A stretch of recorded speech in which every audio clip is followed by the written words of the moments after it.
Odysseus gets out of the problem. Please, on your sheet of paper, write these questions out. 1, 2, and 3. 1, what did Odysseus see as they approached the island? That's the first question. After that, number 2, how does Odysseus describe the Cyclops? I see Kiara and Marsha are writing. I'm waiting on 2 students to get started. Last, what are 2 character traits that we learned about Odysseus based on this first part of the story?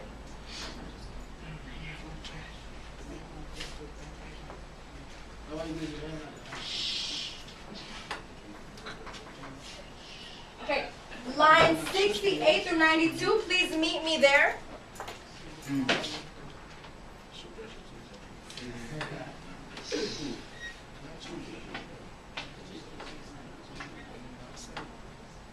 On 1113 on the right, there's an italicized little paragraph that gives you the background information.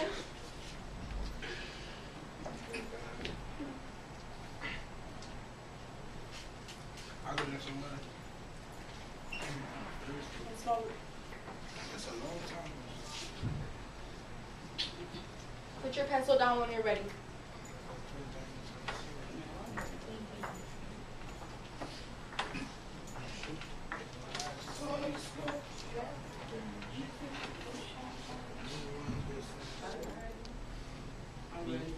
I ain't doing it yet. I did. Right here. All right, I'm going to start reading. Yes, Keenan? I was going to ask you, may I read? I'm going to start reading. Okay. Imagine this. Odysseus is on his ship with all of his shipmates. After this 9-10-day storm, they finally see land, right? Across the bay from the land of the Cyclops was a lush, deserted island. Odysseus and his crew landed on the island in a dense fog and spent days feasting on wine and wild goats and observing the mainland, where the Cyclops lived. On the 3rd day, Odysseus and his company of men set out to learn if the Cyclops were friends or foes. Okay, can somebody raise their hand and tell me, what is a foe? Keenan. An enemy, right? So Odysseus needs to go figure out with his crew, are these Cyclops the friends or are they enemies, right? Let's continue. Actually, let's stop here. What did Odysseus see as they approached the island or the land? What can we tell from the text already that we can write down? Keenan, go ahead. He seen Cyclops. Okay, does he actually see them? I want you to choose descriptive words for the land. What does it look like? What does the land look like? Yes, Paul. No, it says ground, no grain, wild wheat, and barley, grows unattended, and wine, grapes, and Oh, clusters. you skipped forward. Go back to the italicized text that I just read. It's lines 60, after 68, at the top. Across the bay. Across the day from the land of Cyclops was a lush, desertous island. Pause there. How do they describe the land? Desertous. Deserted. Deserted. Deserted means She said it like it was right. deserted means alone. No one is there. Desolate.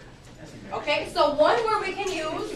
What did Odysseus see? He sees a deserted island, right? It also says lush. Lush is a good word. Lush means there's a lot of vegetation, there's trees. We see a lot of plants and flowers, right? So we see lush, deserted island. Here, what else did we see on the island?